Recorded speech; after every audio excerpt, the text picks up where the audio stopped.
যখন দুনিয়ার মধ্যে তিনি আগমন করলেন, আগমন করার সাথে সাথেই মাথাটা পশ্চিম দিকে তিনি হেলায় দিলেন কাবার দিকে, তাশাহুদের সুরতে বসে গেলেন। শাহাদত আঙ্গুলি উপরের দিকে তিনি উত্তোলন করলেন। শাহাদত আঙ্গুলি উত্তোলন করে সর্বপ্রথম তার মুখের বাক্য ছিল আল্লাহু আকবার কাবীরা, আলহামদুলিল্লাহি হামদান কাসীরা ওয়া সুবহানাল্লাহি বুকরাতান ওয়া আসীলা। সর্বপ্রথম তিনি আল্লাহ তাআলার একত্ববাদের সাক্ষ্য দিয়েছেন, আল্লাহ তাআলার পুত পবিত্রতার ঘোষণা দিয়েছেন। এরপরে রাসূল করিম সাল্লাল্লাহু আলাইহি ওয়াসাল্লাম যখন দুনিয়াতে আসলেন, তামাম দুনিয়াটা পিং পতন নীরবতা। আল্লাহ রাব্বুল আলামিন পৃথিবী সৃষ্টির পর থেকে নিয়ে কিয়ামতের আগ পর্যন্ত ফেরেশতাদেরকে কোনো দিন ছুটি দেয় নাই। নবীজি যেদিন দুনিয়াতে আসছে, কোনো রিওয়ায়াতের মধ্যে আসছে যেদিন আসছে এই দিন এবং এর পরের দিন, 2 দিন তামাম দুনিয়ার মধ্যে এবং আখিরাতের মধ্যে আল্লাহর যত সৃষ্টি আছে, যত ফেরেশতা আছে, সকল ফেরেশতাগুলোকে তাদের ডিউটি থেকে 2 দিন আল্লাহ তাআলা মওকুফ করে দিয়েছেন।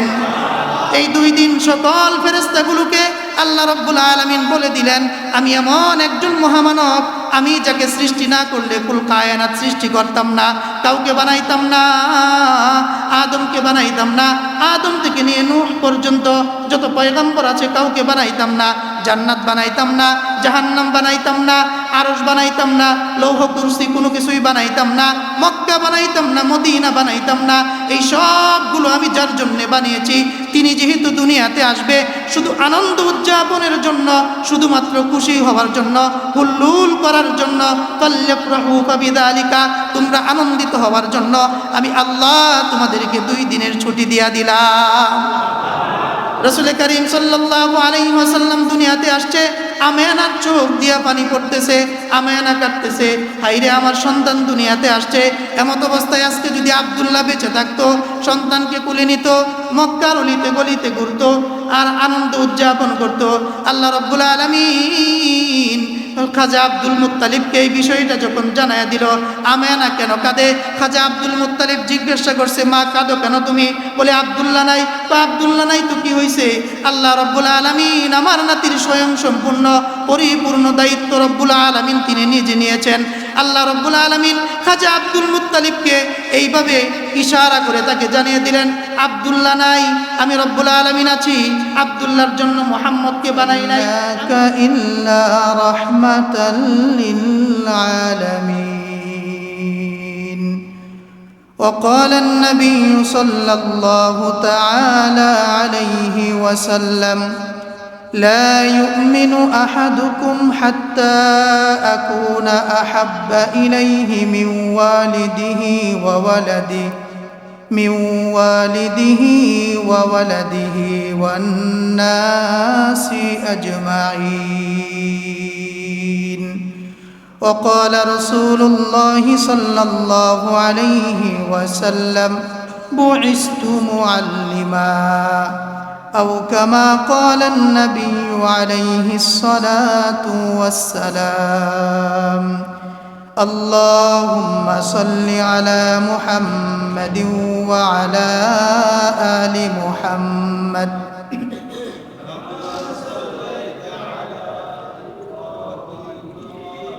وعلى آل إبراهيم. दिन की सूरज डूब रहे हैं, हम लोगों की सामने,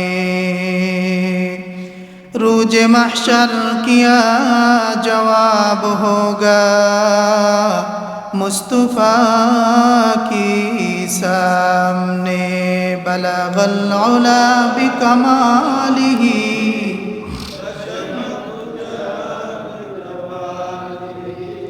हसनत जमीउ खिसालिही सल्लु अलैहि व आलिही. कुदरत की तमाशा है मदीना के गले में, कुदरत की तमाशा है मदीना के गले में.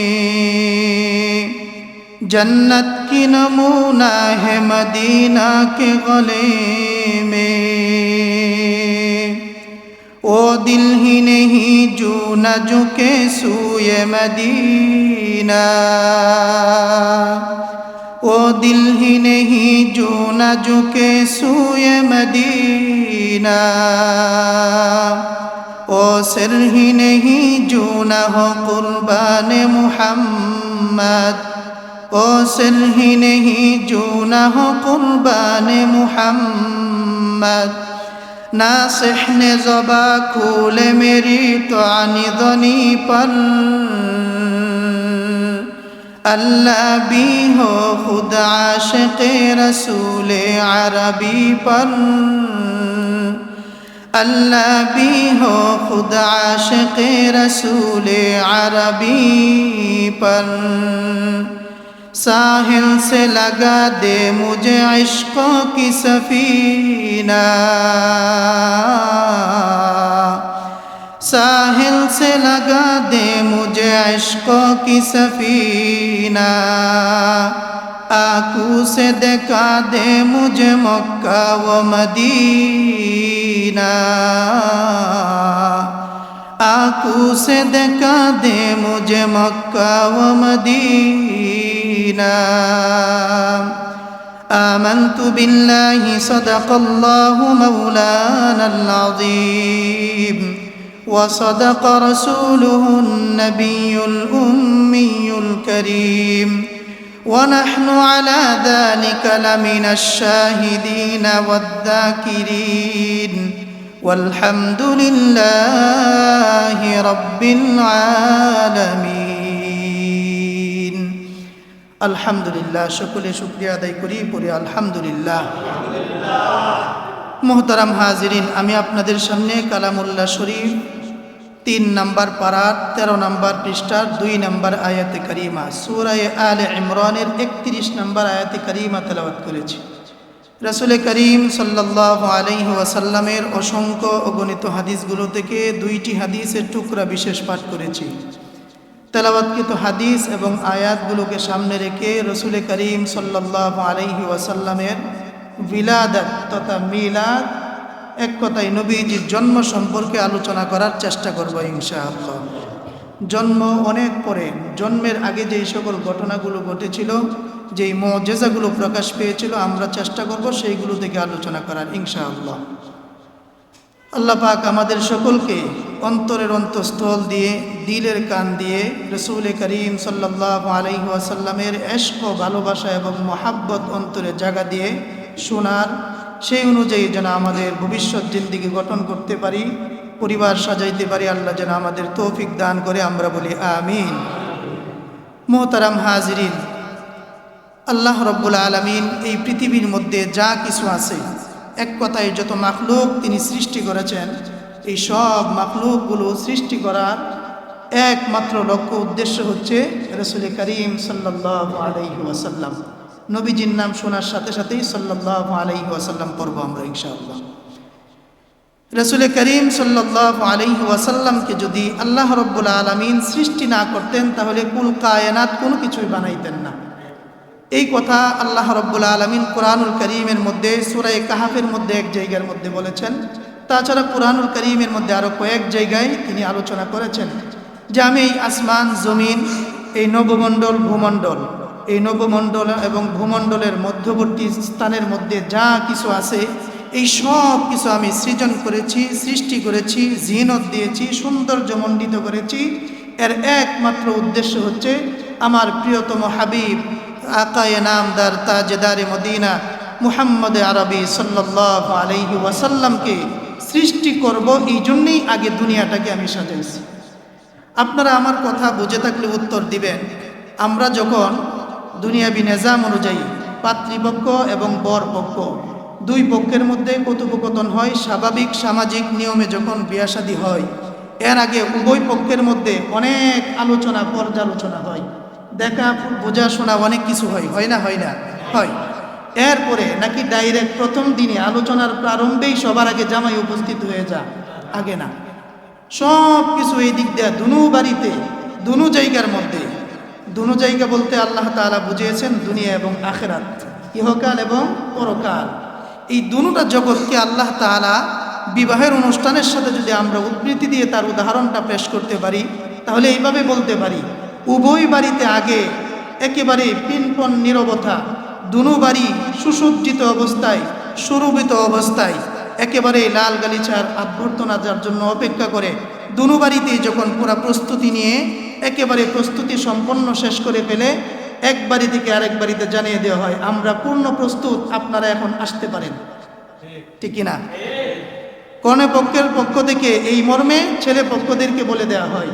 আবার ছেলে পক্ষে দেখার জন্য যখন মেয়ের পক্ষ থেকে লোক যাবে তখন ওখান থেকেও বলে দেওয়া হয়, আমরা পূর্ণ প্রস্তুতি গ্রহণ করেছি, আলহামদুলিল্লাহ, আমাদের অ্যারেঞ্জমেন্ট যা করার দরকার ছিল আমরা আমাদের সাধ্য অনুযায়ী করেছি, এখন আপনারা আসতে পারেন। ঠিক না? আল্লাহ রাব্বুল আলামিন ঠিক তদ্রুপ হযরতে আদম সাইয়্যিদুনা আলাইহিস সালাতু ওয়াস সালাম থেকে নিয়ে হযরতে ঈসা রূহুল্লাহ আলাইহিস সালাতু ওয়াস সালাম পর্যন্ত দুনিয়াটাকে সুন্দর করে সাজিয়েছেন তারা এই সকল পয়গম্বরদের মাধ্যমে। 1.5 লক্ষ বা 2,24,000 পয়গম্বর মতান্তরে কম বেশি এই পয়গম্বরদেরকে দিয়ে আল্লাহ তাআলা দুনিয়াটাকে আল্লাহ তাআলা সাজিয়েছেন, সৃজন করেছেন। ঠিক তদ্রুপ পরকালীন জিন্দিগিতে আখেরাত নামক যে জিন্দিগি আছে, জান্নাত জাহান্নাম ফুলসিরাত হাসর নাসর, এই সবগুলোকে আল্লাহ তাআলা পরকালীন জিন্দিগির জন্যে ফেরেশতাদের মাধ্যমে আল্লাহ তাআলা ওটাকেও সুসজ্জিত সুরভিত করেছেন। দুটোটা যখন কমপ্লিট হয়েছে আল্লাহর চিন্তা অনুযায়ী, আল্লাহর বিবেক বুদ্ধি অনুযায়ী, তখনই আল্লাহ তাআলা এখন মনস্থ করলেন যে এখন দুই জায়গায় কমপ্লিট হয়ে গেছে, সৌন্দর্যমণ্ডিত হয়েছে, এখন যার জন্যে আমি এত সুন্দর করে সাজিয়েছি, যার জন্যে এত ভালোবেসে যাকে আমি এত সুরভিত করেছি, এত আলোকিত করেছি, তাকে এখন পাঠানো আমার দরকার। যখন আল্লাহ তাআলা এরকম মনস্থির সিদ্ধান্ত নিলেন, তখনই পেয়ারা হাবিব সাল্লাল্লাহু আলাইহি ওয়াসাল্লামকে দুনিয়াতে পাঠাইবার সিদ্ধান্ত নিলেন। এখনো পাঠান নাই, পাঠাইবেন দুনিয়ার নিজাম অনুযায়ী। সবসময় বলে থাকি, আল্লাহ রাব্বুল আলামিন যদি ইচ্ছা করেন, ইন্নামা আমরুহু ইযা আরাদা শাইআন আইয়াকুলা লাহু কুন ফায়াকুন, ফাসুবহানাল্লাযী বিয়াদিহি মালাকুতু কুল্লি শাইইন ওয়া ইলাইহি তুরজাউন। সব জিনিস রবের দিকে প্রত্যাবর্তনশীল। রব যখন যা মন চায় তখন তাই করে। রব শুধু বলে কুন, অতঃপর ফায়াকুন হয়ে যায়। আল্লাহ ইচ্ছা করলেই নবীজিকে শুরুতেই পাঠিয়ে দিতে পারতেন। ইচ্ছা করলে মা বাবা বিহীন আল্লাহ তাআলা নবীজিকে দুনিয়াতে পাঠিয়ে দিতে পারতেন। কিন্তু আল্লাহ তাআলা একটা নিজাম সৃষ্টি করলেন, একটা সিস্টেম আমাদেরকে জানিয়ে দিলেন যে দুনিয়াতে স্বাভাবিকভাবেও পাঠাইতে পারি দেখাইলাম, মা ছাড়া পাঠাইতে পারি দেখাইলাম, বাবা ছাড়া পাঠাইতে পারি দেখাইলাম, উভয়ের মাধ্যমে যে আমি পাঠাই এইটাও আমি আল্লাহ তোমাদেরকে জানিয়ে দেওয়ার জন্য আমার পেয়ারা হাবিব সাল্লাল্লাহু আলাইহি ওয়াসাল্লামকে দুইজন, একজন ছেলে এবং একজন মেয়ে, দুইজনের মাধ্যমে দুনিয়াতে পাঠাবার জন্য মনস্থির করেছি, পাঠাবো। এই পাঠানোর আগে আল্লাহ তাআলা যখন তাদেরকে পাঠিয়ে দিলেন, ইতিহাসের কিতাবগুলোর মধ্যে পাওয়া যায়, তারিখ ইবনে খালদুনের মধ্যে পাওয়া যায়, এবং আল বেদায়া ওয়ান নেহায়া ইতিহাসের কিতাব, শুরু এবং শেষ কিতাবের নামই এরকম।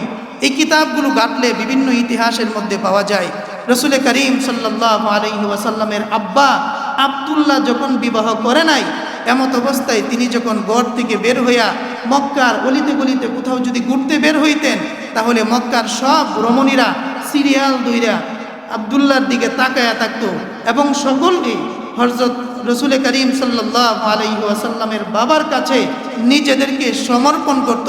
ইউওয়াহাবাত নাফসাকা, যে নিজেকে বলতো যে আমাকে তোমার জন্য অর্পণ করে দিলাম, তুমি স্বেচ্ছায় স্বপ্রণোদিত হয়ে তুমি আমাকে গ্রহণ করতে পারো। এমনকি হুরে মদিনা, মদিনার হুর, মক্কার হুর নামে প্রসিদ্ধ একজন মহিলা ছিল, সেও নিজেকে অসংখ্য প্রস্তাব যাওয়ার পরে, যার বিবাহের ব্যাপারে কোনো কেউ কাছেই ফিরতে পারে না, আলোচনাই নিয়ে যাইতে পারে না, এই মহিলা পর্যন্ত নবীর সামনে, নবীজির বাবার সামনে আইসা বলছে যে তুমি আমাকে গ্রহণ করো। নবীজি বলছে না, আমি তো এইভাবে গ্রহণ করতে পারি না, যদি আমার কাছে আসতে হয় তাহলে আমার পিতা এবং আমার মাতা, আমার অভিভাবকদের আলোচনার মাধ্যমে আমার কাছে আসতে হবে। এইভাবে গতানুগতিকভাবে সবাই নবীজি সাল্লাল্লাহু আলাইহি ওয়াসাল্লামের বাবার কাছে বিবাহ বন্ধনে আবদ্ধ হওয়ার জন্য স্বপ্রণোদিত হয়ে নিজেকে অর্পণ করে দিয়েছিল, কিন্তু রাসূলের আব্বা সেটা গ্রহণ করে নাই।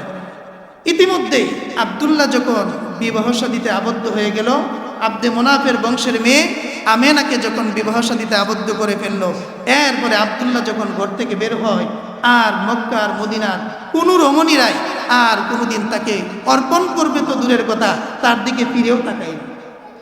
আব্দুল্লাহর একটা কৌতূহল জাগলো, এতদিন পর্যন্ত আমার কাছে স্বপ্রণোদিত হয়ে স্বেচ্ছায় আমার কাছে সমর্পণ করতে, আর আজকে এখন কি হয়ে গেল যে আমি বিবাহ করলাম, করার পর থেকে এখন আর তোমরা আমাকে সমর্পণ করবে দূরের কথা, আমার দিকে ফিরেও তাকাও না। তখন ওই মক্কার হৌরে মদিনা যেই মহিলা ছিল, এই আল্লাহর বান্দি বলল যে তোমার কাছে যে আমরা নিজেদেরকে অর্পণ করেছিলাম, এতদিন তোমার চেহারার মধ্যে, ললাটের মধ্যে এমন একটা আলো, এমন একটা নূর, এমন একটা আলোকিত আলোক রশ্মি আমরা দেখতে পেয়েছিলাম, যেটার কারণেই তোমার প্রতি আমরা নিজেকে অর্পণ করে দিয়েছিলাম। কিন্তু এখন এই নূরটা আর তোমাদেরকে দেখতেছি না তোমার মধ্যে, যার কারণে এখন আর আমরা তোমার কাছে নিজেদের ব্যাপারে প্রস্তাবাদ দিতেছি। সুবহানাল্লাহ। এই যে নূর, এই যে নূর, এই যে আলোক রশ্মি, এই যে উজ্জ্বল, এই যে চাঁদের মতো একটা আলো, এইটাই ছিল মুহাম্মদুর রাসূলুল্লাহ সাল্লাল্লাহু আলাইহি ওয়াসাল্লাম। রাসূল করিম সাল্লাল্লাহু আলাইহি ওয়াসাল্লামের আব্বা আব্দুল্লাহ তার মাতা আমেনার সাথে যখন বিবাহ বন্ধনে আবদ্ধ হয়ে গেল, আব্দুল্লাহ স্ত্রীর সাথে যখন রাত্রি যাপন করলেন, স্ত্রীর সাথে রাত্রি যাপনের পরে প্রথম সাক্ষাতের মাধ্যমে আব্দুল্লাহর পেট থেকে বাইনাস সুলবি ওয়াত তারাইব, তার পিছনের কোমরের শেষ হাড্ডির যে হৃৎপিণ্ড আছে, এই মেরুদণ্ডের হাড়ের শেষ অংশ থেকে, যেটাকে বাইনাস সুলবি ওয়াত তারাইব আল্লাহর ভাষায় বলা হয়। সূরা তারিকের মধ্যে 30 নম্বর পারার 11 নম্বর পৃষ্ঠার সূরা তারিকের মধ্যে আল্লাহ বলেন, বাইনাস সুলবি ওয়াত তারাইব, আমি আল্লাহ মানুষের পুরুষের পিছনের সুলব থেকে নিয়ে মায়ের রেহেমের মধ্যে সন্তানকে জন্ম দিয়ে থাকি। যখন বাবার পিছন পৃষ্ঠদেশ থেকে মায়ের রেহেমের মধ্যে হযরতে মুহাম্মদুর রাসূলুল্লাহ সাল্লাল্লাহু আলাইহি ওয়াসাল্লাম চলে গিয়েছে, ইতিমধ্যেই এইভাবে 4 মাস যখন অতিবাহিত হয়ে গেল, আমেনা সচরাচর দুনিয়ার যত মহিলারা আছে সব মহিলাদের মধ্যে বিভিন্ন ধরনের সন্তান পেটের ভিতরে যখন চলে আসে, বিভিন্ন অবস্থা পরিলক্ষিত হয়, বিভিন্ন অবস্থাতে তারা বুঝতে পারে বমি বমি ভাব হয়, ব্যথা হয়, খাবারের অরুচি হয়। সাধারণ মহিলারা যা কিছু উপলব্ধি করে, আমেনা মুহাম্মদুর রাসূলুল্লাহ সাল্লাল্লাহু আলাইহি ওয়াসাল্লাম আমেনার ঘরে যখন চলে এসেছে, চলে আসার পর থেকে নিয়ে হযরতে মুহাম্মদুর রাসূলুল্লাহ দুনিয়াতে আসার আগ পর্যন্ত সাধারণ মহিলাদের মধ্যে যেই সকল বিষয় উপলব্ধি হয়, আমেনা বলেন তার কোনোটাই আমার উপলব্ধি হয় নাই। এটা হচ্ছে নবীজি তার মায়ের পেটে যাওয়ার পরে। 1 নাম্বার, রাসূল করিম সাল্লাল্লাহু আলাইহি ওয়াসাল্লাম দুনিয়াতে আসার আগেই প্রায় 12টা মুজিজা প্রকাশ পেয়েছে। কয়টা? 12টা মুজিজা প্রকাশ পেয়েছে। এর মধ্যে একটা হচ্ছে এই যে সচরাচর সাধারণ রমণীদের মধ্যে, সাধারণ মহিলাদের মধ্যে যেই সকল বিষয়াবলী প্রকাশ পায়, আমেনা তার একটা সিমটমও তিনি প্রকাশ পায় নাই। এর মধ্যে একটা হচ্ছে সাধারণ মহিলারা বাচ্চা যখন পেটের মধ্যে আসে, প্রথম 2-3 মাসের মধ্যে তাদের মধ্যে অনেক সমস্যা দেখা দেয়। দেখা দেয় না? দেয় না? দেয়। কিন্তু আমেনার মধ্যে এটা নাই। 1 নাম্বার।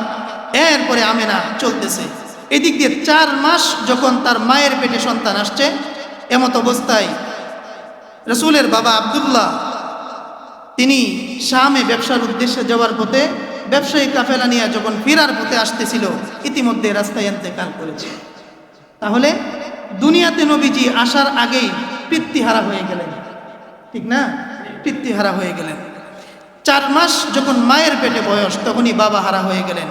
আমেনা একাকী কাঁদে, এদিক দিয়ে বিধবা হয়ে গেলেন। তখন শ্বশুর বাড়ির সদস্যরা, তার অন্যান্য আত্মীয় স্বজনরা তারে মনে করে যে হয়তোবা তার স্বামী হারা, বিধবা হয়ে গেছে, এই জন্যে মনে হয় আমেনা কাঁদে, ইত্যাদি ইত্যাদি বিষয়গুলো আমেনা একাকী যা সচরাচর মহিলারা করে আমেনা করতে থাকে। এমত অবস্থায় একদিন রাত্রেবেলায় আমেনা সে যখন ঘুমের ঘরে, এমত অবস্থায় স্বপ্নের মধ্যে জান্নাতি 4 জন মহিলা আয়েশা আমেনার পায়ের মধ্যে ধরে বলতেছে, আমেনা আমরা তোর সাথে সাক্ষাতের জন্য এসেছি, এই জন্যে যে আমাদের স্বামী তোর পেটের মধ্যে আছে। সুবহানাল্লাহ। জিজ্ঞাসা করলো, এখনো তো জন্মই হয় নাই, আমাদের তোমার স্বামী হয় কিভাবে? আর আমারই তো ছেলে হবে না মেয়ে হবে, তাও তো বলতে পারি না। আমেনা বলল যে তোমরা কারা? রাসূল করিম সাল্লাল্লাহু আলাইহি ওয়াসাল্লাম তার মায়ের পেটে, এখনো জন্ম হয় নাই, 4 মাস বয়স মায়ের পেটে, এমত অবস্থায় এই মহিলাগুলো তাদের পরিচয় দিল। তিনজনের পরিচয় প্রকাশ করলো, একজনের পরিচয় প্রকাশ করে নাই। একজনের পরিচয় হাদিসের মধ্যেও পাওয়া যায় না, তিনজনের পরিচয় প্রকাশ করেছে। একজন হচ্ছে হযরতে আসিয়া রাদিয়াল্লাহু তাআলা আন, যিনি ফেরাউনের স্ত্রী ছিলেন, নির্মমভাবে শাহাদাত বরণ করেছেন। দুই নম্বর হচ্ছে সাইয়্যিদুনা ঈসা আলাইহিস সালাতু ওয়াস সালামের মা মারইয়াম।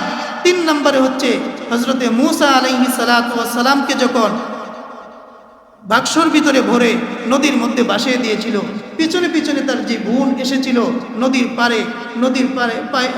পাড় দিয়ে হেঁটে হেঁটে যে বাক্স কোন জায়গায় গিয়ে এটা ঠেক লাগে সেটা দেখার জন্য, প্রত্যক্ষ করার জন্য তার যে বোন ছিল, নাম ছিল কুলসুম। এই কুলসুম সহ তিনজন মহিলা আসছে, তারাই বলতেছে আমরা তিনজনের নাম প্রকাশ করলাম, আরেকজনের নাম প্রকাশ করব না। যেই বাচ্চা তোমার ঘরে আসছে সে হবে ছেলে সন্তান, তার নাম হবে মুহাম্মদ। আল্লাহ পাক জান্নাতে আমাদেরকে তার সব বিষয়াবলী আমাদেরকে বলে দিয়েছেন এবং আমাদেরকে স্ত্রী বানায় তিনি আমাদেরকে ধন্য করবেন, সুবহানাল্লাহ। এবং তারা প্রত্যেকেই একটা একটা জান্নাতি মালা নিয়ে আসলেন, আইসা বললেন আমেনা এই মালাটা নিয়ে আসছি, তোমার ভিতরে, তোমার পেটের ভিতরে যে আমাদের স্বামী আছে, এই যে একটা সৌভাগ্য তোমার, এই সৌভাগ্যের কারণে তোমাকে আজকেই জান্নাতির মালা এখনই আমরা পরাইয়া দিলাম, সুবহানাল্লাহ। রাসূল করিম সাল্লাল্লাহু আলাইহি ওয়াসাল্লামের আম্মা আমেনা স্বাভাবিক মহিলাদের মধ্যে চলাচল করে। আরবের কথা ছিল বিধবা মহিলারা কোনো ধরনের খুশবু, কোনো ধরনের আতর, কোনো ধরনের পারফিউম ব্যবহার করতে পারবে না।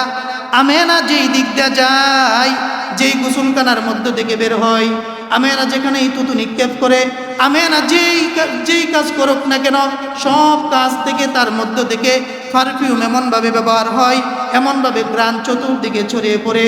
আব্দুল মুত্তালিব, খাজা আব্দুল মুত্তালিব, যিনি মক্কার মুতাওয়াল্লি, আরবের সর্দার, তিনি ব্যবসার উদ্দেশ্যে মিশরে যায়, শাম যায়, ইরাক যায়, লেবানন যায়, ফিলিস্তিন যায়। সারা আরব রাষ্ট্রের মধ্যে তিনি ঘোরাঘুরি করে। আরব রাষ্ট্রের সর্দার হওয়ার কারণে, মক্কার মুতাওয়াল্লি হওয়ার কারণে সবচেয়ে দামি দামি পারফিউমগুলো তাকে উপঢৌকন হিসেবে মানুষ দিয়ে থাকে। আব্দুল মুত্তালিব বলেন, মা তোমার গায়ের মধ্যে এমন সুগন্ধি থেকে তুমি ব্যবহার করেছ, অথচ আমি সর্দার হওয়ার পরে আমার নাক কান সব কাটা গিয়েছে। মানুষে বলে বিধবা স্ত্রী, তোমার পুত্রবধূ এই ধরনের পারফিউম ব্যবহার করে, যেটা বিধবা মহিলাদের জন্য আরবে ব্যবহার করা নিষিদ্ধ।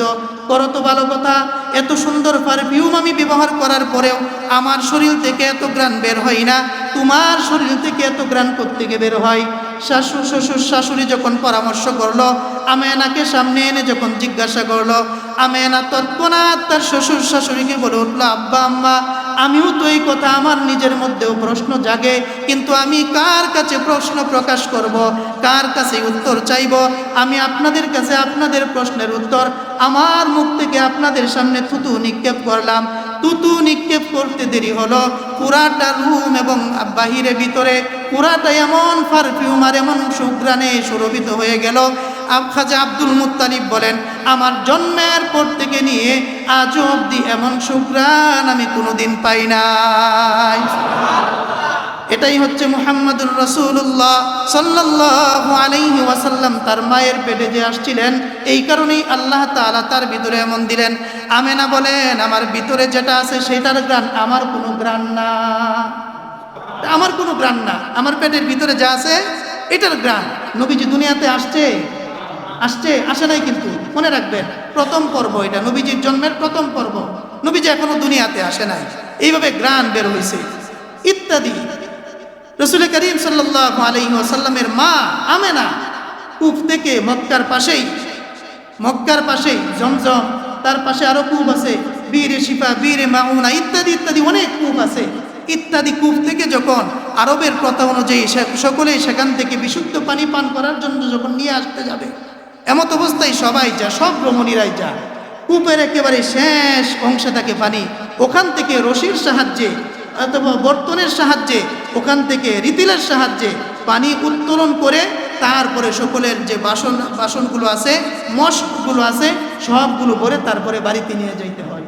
কিন্তু নবীজির মা আমেনা, নবীজি তার মার পেটে থাকা অবস্থায় যখনই আমেনা ওই কূপের কাছে যায়, আল্লাহর নবীজির সিরাত ইবনে হিশামের মধ্যে আছে, ইবনে খালদুনের মধ্যে আছে, আল বেদায়া ওয়ান নেহায়ার মধ্যে আসছে নবীজির মা আমেনা কূপের কাছে যাইতে দেরি হয়, কূপের নিচের পানিটা কূপের মুখের মধ্যে চলে আসে। সুবহানাল্লাহ। ইতিহাসের কিতাবের মধ্যে আছে পানির পক্ষ থেকে অটোমেটিকলি আওয়াজ আসে, রে আমেনা তুই আমাদের কাছে কেন এসে তুই আমাদেরকে লজ্জা দিলে, তুই আমাদের কূপের কাছে কেন চলে আসলে? তুই যদি বাড়ি থেকে আমাদেরকে নির্দেশ করতে তাহলে অটোমেটিকলি এখান থেকে পানি আমরা যে তোর বাড়ির যতগুলো মস্ক আছে সবগুলো ভরে দিতাম। তুই এখানে কেন আস?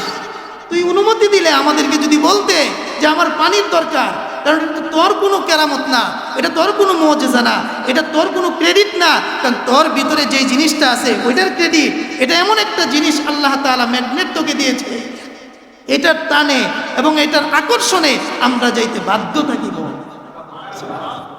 অন্যান্য মহিলারা বলতো আমেনা তোর হাতে ধরি পায়ে ধরি, আমরা আমাদের মস্কগুলো আমাদের বর্তনগুলো সবগুলো ভরে নিয়ে যখন বাড়িতে চলে যাব তোমারটাও ভরে বাড়িতে আমরা দিয়ে আসব, এরপরে তুমি শুধুমাত্র কূপের কাছে দাঁড়ায় থাকো অথবা এখানে তুমি একটু অবস্থান করো, আমরা আমাদের বর্তনগুলো ভরে নেই, তারপরে যখন বাড়িতে নিয়ে যাব এরপরে তোমারটাও আমরা বাড়িতে পৌঁছায় দিব, এরপরে তোমাকে আবার আমরা সসম্মানে বাড়িতে পৌঁছায় দিব। কেননা আমাদের নিচ থেকে পানি উঠাইতে অনেক কষ্ট হয়, আর তুমি এমন একজন মহিলা কূপের কাছে আসতে দেরি, পানি তোমার কাছে আসতে দেরি করে না। সুবহানাল্লাহ।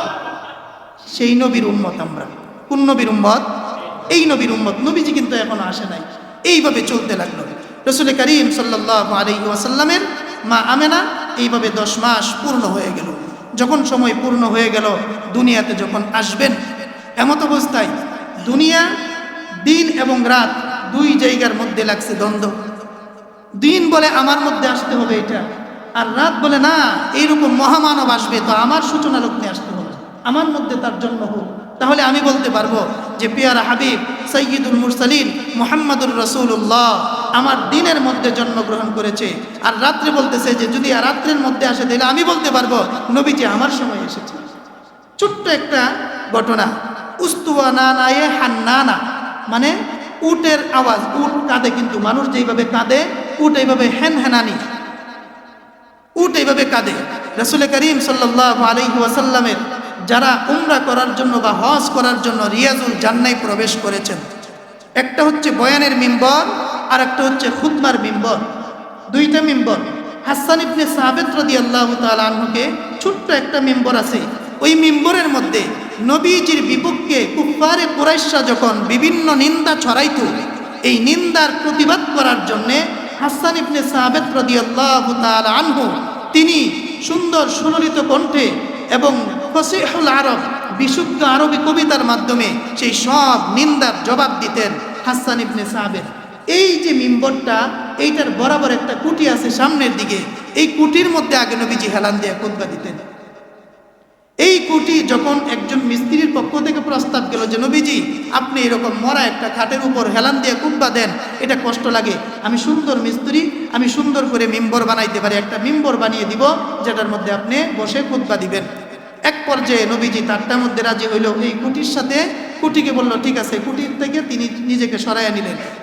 হাদিসের মধ্যে আসছে, বুখারী শরীফ কিতাবুল মাগাজির মধ্যে আসছে, কুটিটা এমনভাবে কান্না শুরু করলো যে শিশু বাচ্চা দুধ খাওয়ার জন্য অথবা তার তৃষ্ণা নিবারণের জন্য সে যেভাবে আওয়াজ করে চিল্লাইতে চিল্লাইয়ে কাঁদতে থাকে, এই কুটিটা এইভাবে ঠিক নবীজির দিকে তাকায়া এতিমের মতো অসহায়ের মতো কান্না শুরু করলো। সুবহানাল্লাহ।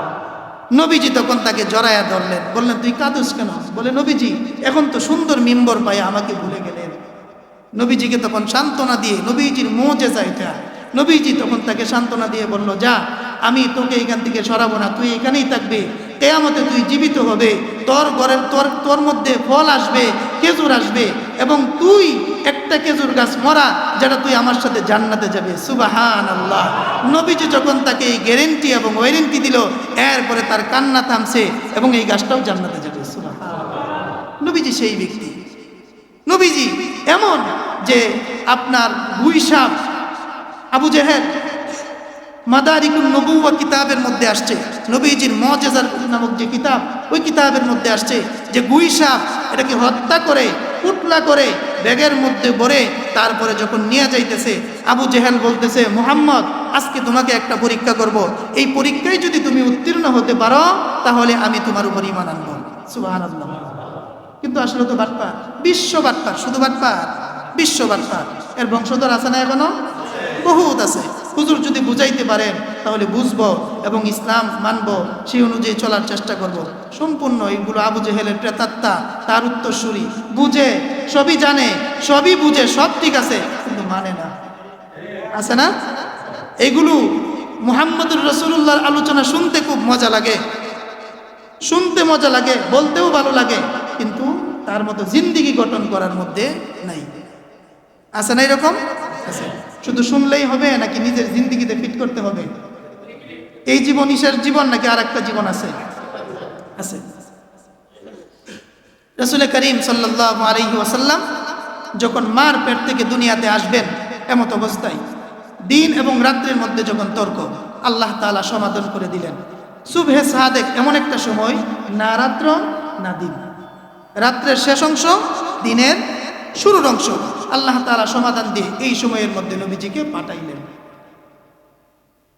যখন দুইজনের মধ্যে সমাধান করে এই সময়ের মধ্যে নবীজিকে যখন আল্লাহ তাআলা দুনিয়াতে পাঠাবেন, এমত অবস্থায় দাত্রী হিসাবে আল্লাহ তাআলা নির্বাচন করলেন হযরতে আব্দুর রহমান ইবনে আউফ রাদিয়াল্লাহু তাআলা আনহু, ওনার মাকে। সুবহানাল্লাহ। আব্দুর রহমান ইবনে আউফ রাদিয়াল্লাহু তাআলা আনহু, ওনার আম্মা দাত্রী হিসাবে আসলেন আমেনার ঘরের মধ্যে। জান্নাতের রমণীরা তারা তো ওইখানে সকলেই পাহারাদারির মধ্যে আছে, অনেক ফেরেশতারা ওখানে আছে।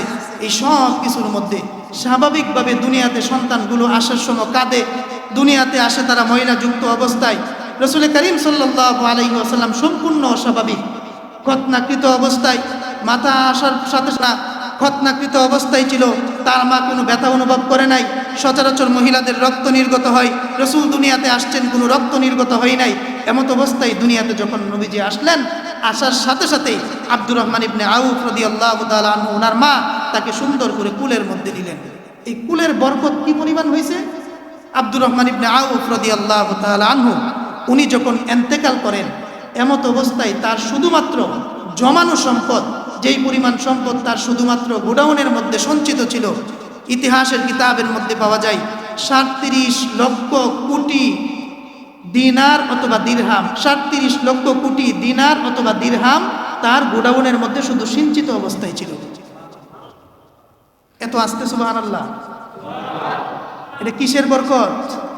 নবীজিকে প্রথম কুলে নিছিল, প্রথম হওয়ার পরে দাত্রী যিনি থাকেন তিনি প্রথমে কুলে নেয় না, তিনি প্রথমে কুলে নিছিল। এই কুলে নেওয়ার, তার হাতের মধ্যে ছোঁয়া লাগার, নবীজি তার কুলের মধ্যে যাওয়ার একটু ছোঁয়া লাগার কারণে আব্দুর রহমান ইবনে আউফ রাদিয়াল্লাহু তাআলা আনহু তার এত বরকত পেয়েছেন যে ওনার ইন্তেকালের সময় গোডাউনের মধ্যে যেই সম্পদগুলো সঞ্চিত অবস্থায় ছিল তার পরিমাণ হচ্ছে 37 লক্ষ কোটি দিনার অথবা দিরহাম শুধুমাত্র বিদ্যমান ছিল। আনাস ইবনে মালিক রাদিয়াল্লাহু তাআলা আনহু বলেন যে আমার আম্মা নবীজির খেদমত করেছেন, আর আমিও নবীজির খেদমত করেছি 10 বছর। খেদমতের কারণে নবীজি আমার জন্য এমন দোয়া করেছেন যে 10 বছর খেদমতের ফলাফল হইল এই, আমার কি পরিমাণ সম্পদ এবং সন্তান, আমার কি পরিমাণ সম্পদ এবং সন্তান, এটা আমি হিসাব করে কুলাইতে পারি নাই। দস্তরখান যে বিছাইছে উনার, এই দস্তরখান মৃত্যুর আগ পর্যন্ত আনাস ইবনে মালিক রাদিয়াল্লাহু তাআলা কোনোদিন দস্তরখান গুটাই নাই। দস্তরখান এটা যেইভাবে আপনার এইভাবে প্রসারিত করেছিল, এই সম্প্রসারিত অবস্থায় আনাস ইবনে মালিকের দস্তর ছিল। শুধু রসুলের 10 বছরের খেদমতের কারণে আল্লাহ পাক আল্লাহ পাকের নবী মুহাম্মদুর রাসূলুল্লাহ সাল্লাল্লাহু আলাইহি ওয়াসাল্লাম আনাস ইবনে মালিকের জন্য দোয়া করেছিলেন। আর দোয়ার কারণে আল্লাহ এত বরকত দান করেছেন যে মৃত্যুর আগ পর্যন্ত কোনোদিন দস্তরখান গোটাই নাই। যেই গিয়েছে তার শাহী দস্তরখানার মেহমানদারি গ্রহণ করেছে, আল্লাহ এই পরিমাণ সম্পদের মালিক বানিয়ে দিয়েছেন। সর্বশেষ তিনি বলেন যে আমার কি পরিমাণ সম্পদ এবং কি পরিমাণ সন্তান, আমার এগুলো কোনো হিসাব নাই।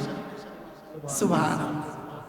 এটা নবীজির ছোঁয়ার কারণে। শুধুমাত্র নবীজি দুনিয়াতে আসলেন, আসার সাথে সাথে সচরাচর বাচ্চারা চিৎকার করে, চিল্লাচিল্লি করে, চেঁচামেচি করে না?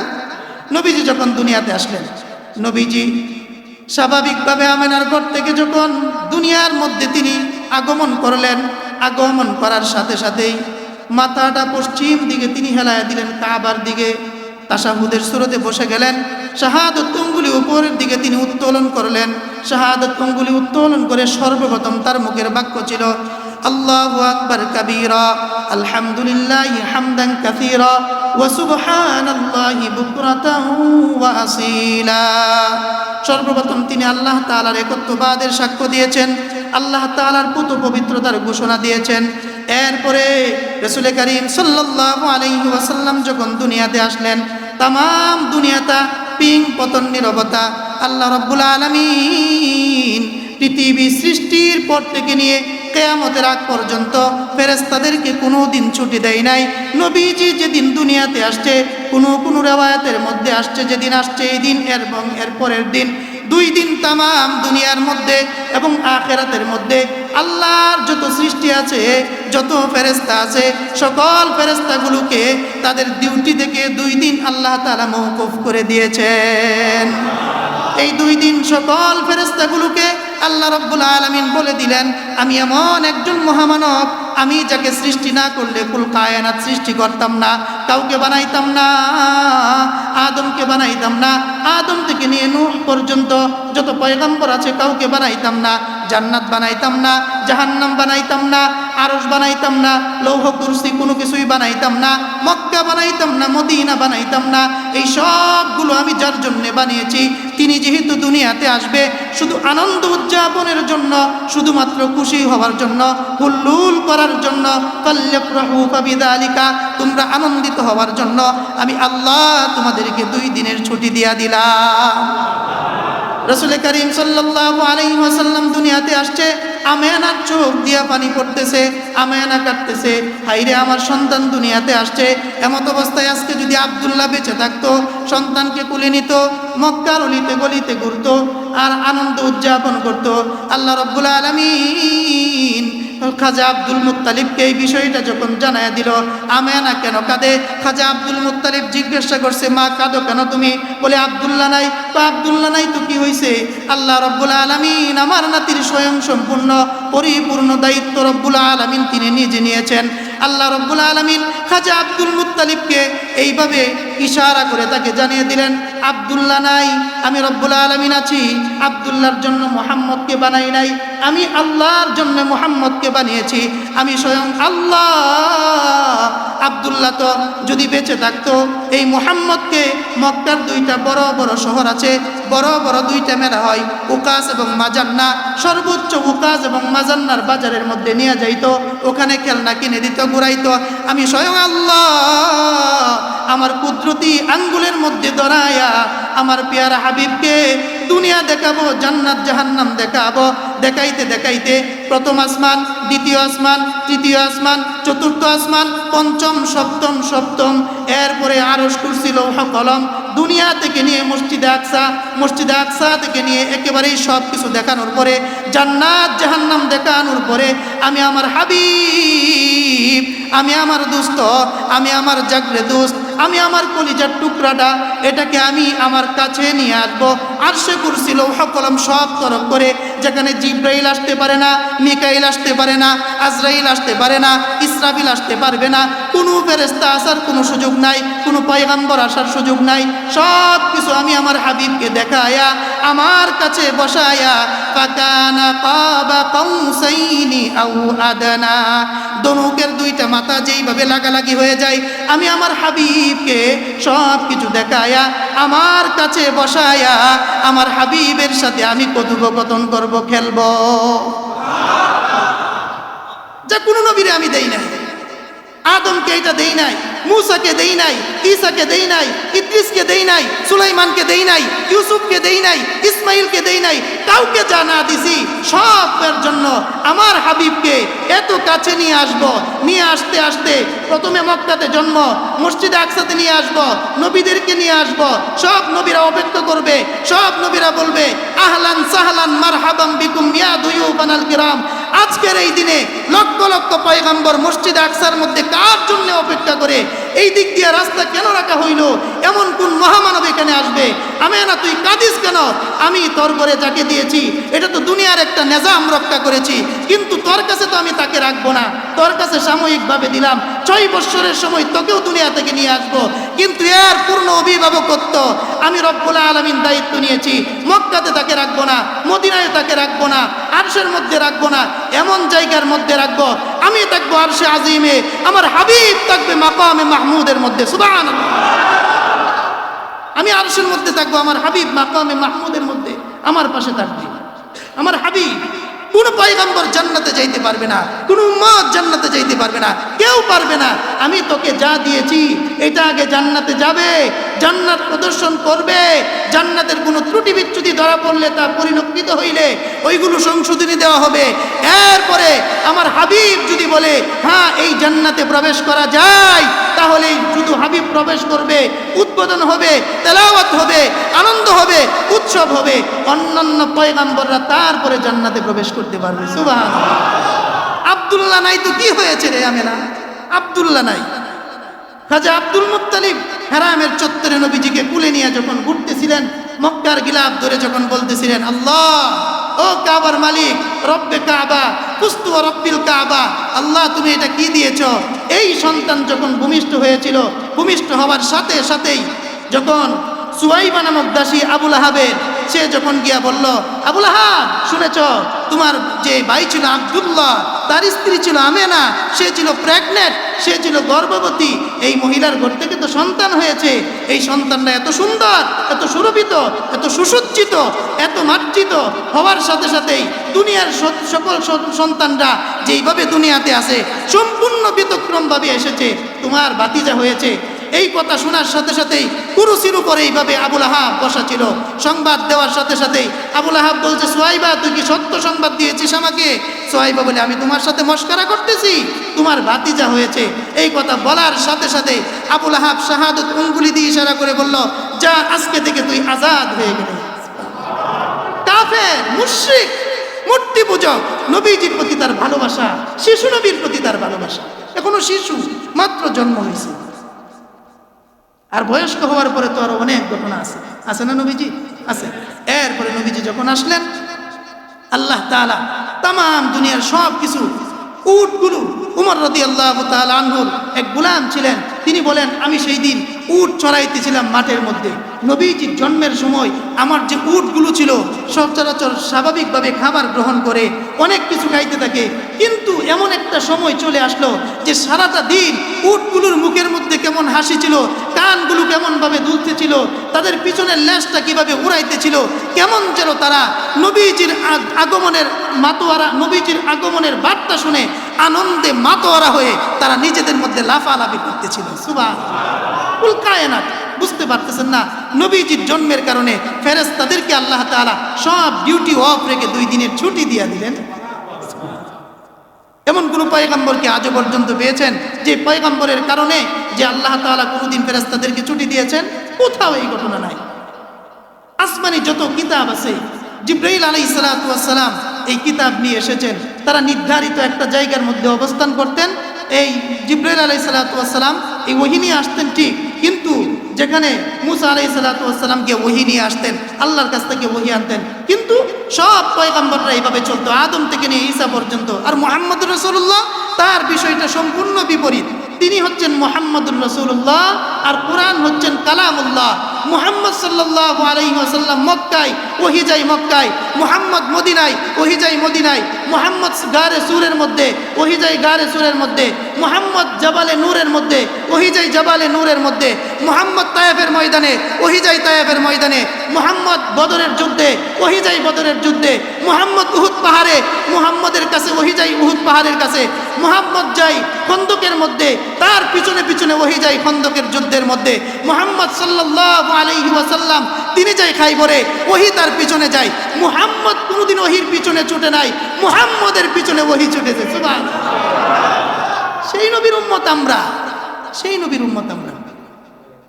তেলাওয়াতকৃত আয়াতে কারিমার মধ্যে আল্লাহ রাব্বুল আলামিন বলেন কুল ইন কুনতুম তুহিব্বুনাল্লাহ ফাত্তাবিউনি ইউহিব্বুকুমুল্লাহ ওয়া ইয়াগফির লাকুম যুনুবাকুম ওয়াল্লাহু গফুরুর রহিম। হে নবী, আপনি আপনার এতিম উম্মতগুলোকে বলে দেন, আমার বান্দা বান্দিকে বলে দেন, ইন কুনতুম তুহিব্বুনাল্লাহ, যদি তারা আমি আল্লাহর ভালোবাসা পেতে চাই, আমি আল্লাহর মুহাব্বত পেতে চাই, আমি আল্লাহর মাগফিরাত পেতে চাই, ফাত্তাবিউনি ইউহিব্বুকুমুল্লাহ, তারা যদি আপনি নবীর ইত্তেবা করে, তারা যদি আপনি নবীর অনুসরণ করে, অনুকরণ করে, আপনার জীবন আদর্শ যদি তারা পদাঙ্ক অনুসরণ করতে পারে, আমি আল্লাহ তাদেরকে ভালোবাসা শুরু করে দিব।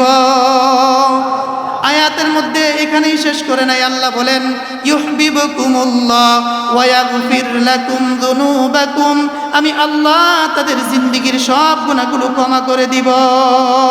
ওয়াল্লাহু গফুরুর রহিম, আমি আল্লাহ ক্ষমাশীল এবং ক্ষমা করাকে পছন্দ করি।